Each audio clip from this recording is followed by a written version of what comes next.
Retired ఉద్యోగుల జీవితాలతో ఆటలొద్దు. ఎవరంటున్నారు? High court అంటున్నది. రిటైర్ అయిన ఉద్యోగుల జీవితాలతోని ఆటలు ఆడకండి అని గవర్నమెంట్కి చెప్తున్నది. ఎవరన్నా పోయి ప్రశ్నిస్తే, చనిపోయిందని ప్రశ్నిస్తే, మేము ఖమ్మం పోయినాం. ఖమ్మం పోయి ఒక రిటైర్డ్ ఎంప్లాయీ చనిపోతే భార్య చావు బతుకుల్లో ఉన్న పాపం, ఆమె కూడా చనిపోయిన తర్వాత అక్కడికి వెళ్ళి మాట్లాడిన తర్వాత బట్టి విక్రమార్క తెల్లారే వాళ్ళ అకౌంట్లో 60 లక్షల రూపాయల బెనిఫిట్స్ వాళ్ళ అకౌంట్లో వేసిండు.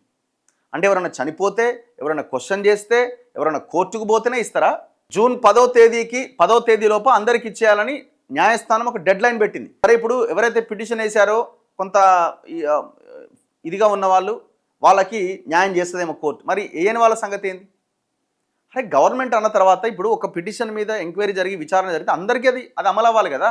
మళ్ళీ ఇంకొకరి ఆ పిటిషన్ వేసుకోవాలి అంటే మళ్ళీ ఒక అడ్వకేట్ని పెట్టుకోవాలి, మళ్ళీ వాళ్ళకి డబ్బులు ఖర్చు అయితే, వాళ్ళు తిరగాల, ఎంత కష్టం ఉంటుంది. ఇప్పుడు 700 మందే ఉన్నారా? మరి 1000 మంది రిటైర్మెంట్ బెనిఫిట్స్ ఏమైపోవాలా? వాళ్ళు ఎక్కడ పోయి అడగాల? ఏదో ఒక గ్రామంలో, మారుమూల గ్రామంలో ఎక్కడో ఉన్న వాళ్ళు ఉంటారు, మండలంలో ఏదో వాళ్ళు ఎక్కడ పోవాలా? అమ్మయ్య బాబు, భూములు మస్తుగా ఉన్నాయి కదా, మింగిన భూములు ఉన్నాయి కదా, అమ్ము, వేరే వాటికి అమ్ముతున్నావు కదా.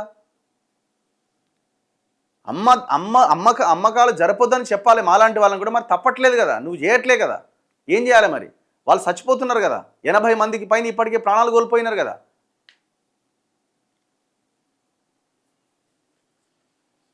నువ్వు మొన్న 11 కోట్లు ఖర్చు పెట్టినాడు గద్దరా వార్డులకి.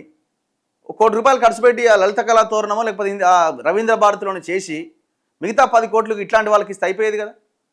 దుబారా ఖర్చులు చేస్తూనే ఉండాలా, ఫ్లైట్లలో తిరగాల, ఢిల్లీకి పోవాలా, అటు పోవాలా, ఇటు ఈ పనికిమాల ఖర్చులని పెట్టొచ్చు. వీళ్ళకి ఇవ్వడానికి ఇబ్బంది ఏంది? ఏమనంటే కేసీఆర్ గవర్నమెంట్లో పెండింగ్లో ఉన్నాయి. అరే, ఇంకెంతకాలం చెప్తారు? 2.5 సంవత్సరాలు అయింది.